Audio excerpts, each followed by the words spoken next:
Housing, not available. Food, very expensive. Colleges, many fake ones. This is the problem that Indian students in Canada are facing right now. Canada was a dream destination for lakhs of Indians, but it seems like it is soon turning into a nightmare. First, Canada used to accept all students from India. Now they don't want poor Indians.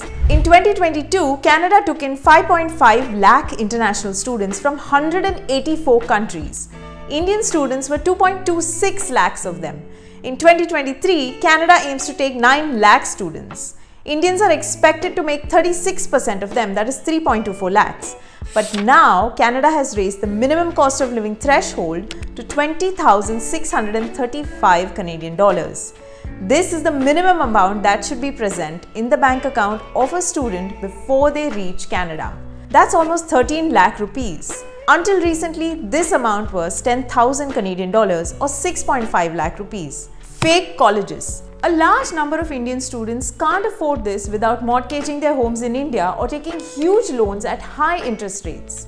And the worst part is that most of these students use the education route to get PR or permanent residency in Canada. But today, there are a lot of fake colleges opening in Canada to fool students. In June 2023, 700 students were deported to India after a student visa scam unearthed fake college acceptance letters. This Frontline report says the issue first came to light in March after several students in Canada applied for permanent residency after completing their studies, and the Canadian Border Agency discovered that their documents were fake. A report by the Ken talks about a student, Akshay, who attends a college in Sydney, Canada. The college had only 500 students around June 2022 and did not have enough classrooms even for them. For context, schools in India have around 200 students per grade. By September 2023, the college had 3,000 students and things went downward. Akshay says they rented rooms and kept shifting class schedules. It affected jobs because the students had to rework shifts according to the classes, he said. Their approach was very casual.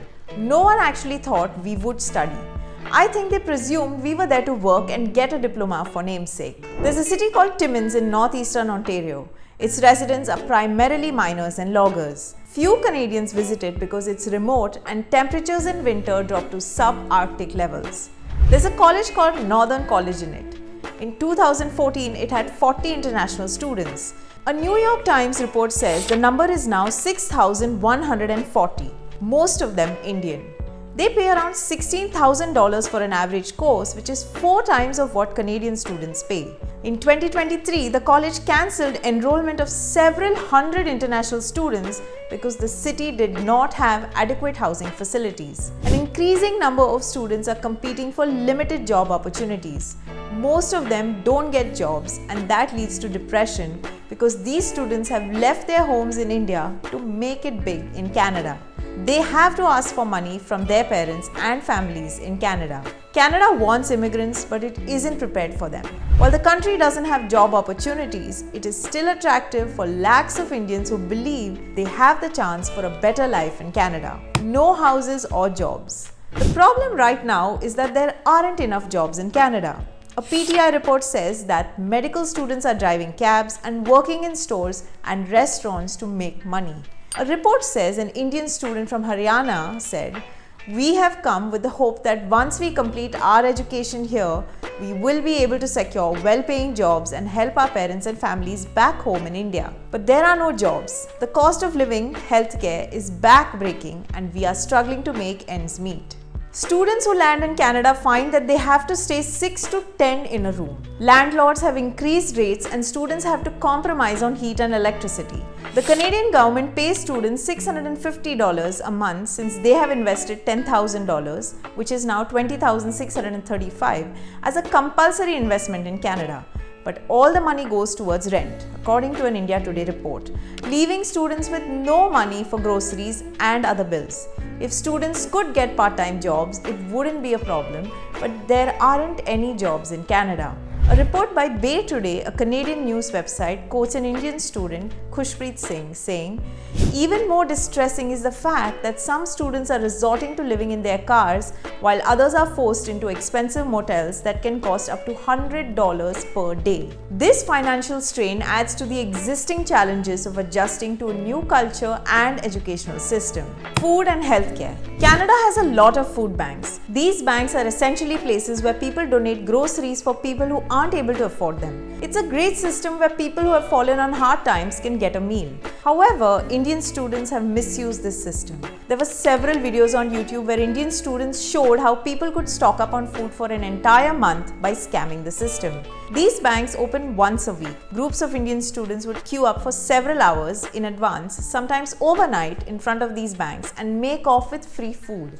An Indian Express report says a food bank in Brampton, Ontario, that has one of Canada's largest international student populations, a food bank outright banned international students after witnessing a surge in their numbers. These videos have been taken down from YouTube after outrage from people.